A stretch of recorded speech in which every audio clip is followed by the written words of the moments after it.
Grabe, ang cute ng mini Christmas tree na ito. Tamang-tama kasi naghahanap talaga ako ng Christmas tree na pwede sa space namin. This year nga, akala ko hindi na ako makakapaglagay ng Christmas tree dahil nga wala kaming space. Yung dati kasi nilalagyan ko ng Christmas tree ay nilagyan na namin ang cabinet.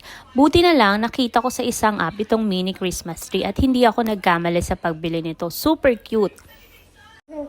Kaya dinecorate agad namin ni Alena. Actually, nung bata ako, ito yung napakagandang memories para sa akin.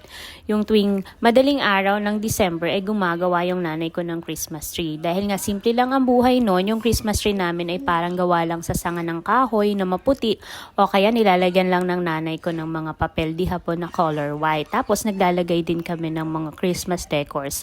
Yun talaga yung naaalala ko nung kabataan ko. Kaya hanggang ngayon, gusto ko talagang naglalagay ng Christmas tree. Kung dati, katulong ako ng nanay ko sa pag-aayos ng Christmas tree, ngayon may katulong na akong anak sa pag-aayos ng aming sariling Christmas tree. Nakakatuwa naman.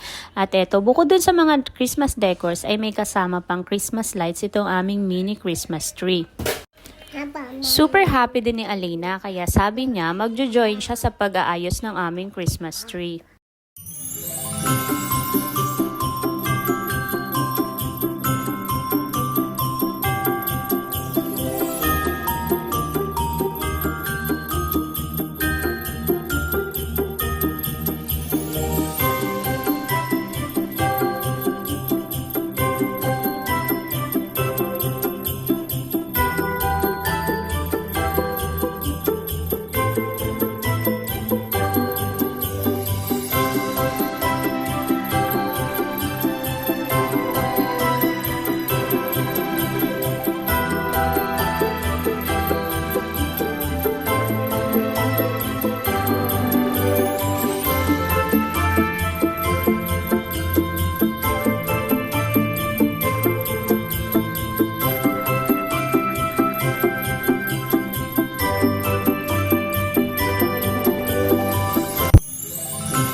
Tada! At ito na ang aming mini Christmas tree. Ilalagay ko na to sa ibabaw ng aming cabinet.